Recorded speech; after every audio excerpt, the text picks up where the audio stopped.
or if you just want to scroll on a magazine or use it casually, it's easily a one-handed device as well. A lot of this is because the Nexus 7 is so light, coming down to just 290 grams, which is now slightly lighter than the iPad mini and about the same thinness as the iPad mini as well, which is impressive. And overall, it's very comfortable to hold. It has that soft touch back with gentle curves in your hand. And this also happens to be a very well-balanced tablet, which is harder to do than you might think. It's not top-heavy or bottom-heavy. The battery is just about where you'd want it to be, and we'll talk about that a little later, but it's in just the right spot where no matter how I'm holding it, it's a pleasure to use. Now, there are some notable changes to the outside when compared to the old Nexus 7. Those are the bezels, the speaker, and the camera on the back. The bezels are indeed thinner on the sides, but bigger on the top and the bottom, which actually makes it a bit narrower and taller. And at first glance, you might think, oh, those unsightly bezels, why did they do that? It looks so ugly.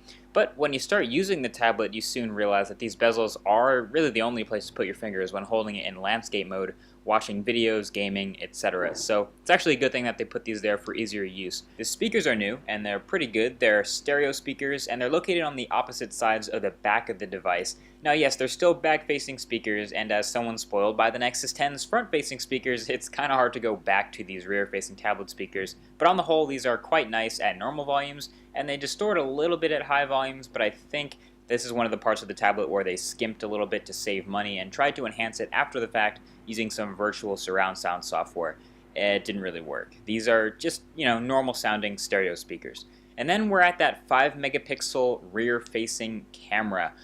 I just want to say it's a camera on a tablet. I wouldn't expect it to be good in any way, and at this point it kind of confuses me why they chose to include it anyway. The images and video it takes are pretty muted in color, not very sharp, and this Nexus 7 is $30 more expensive than the first generation. Couldn't they have hit that magical $199 price point again if they didn't include this cheap, crappy camera sensor and glass on the back?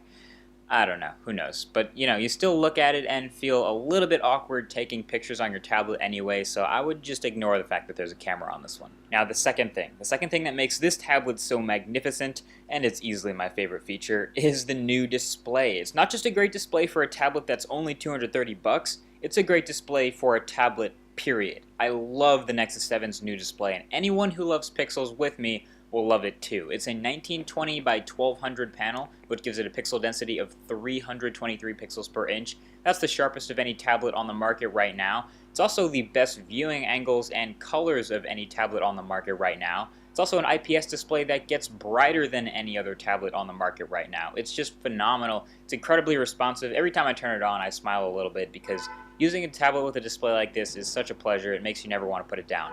So that leaves the third and final reason that this tablet has stolen my heart, and that is the operating system. It's a Nexus. Now listen, I've used a lot of Android tablets and phones out there, and there are a lot of great Android skins on phones that are actually catching up to the fluidity and experience from stock Android. Sense 5 on HTC One is a good example. That's becoming a more even playing field.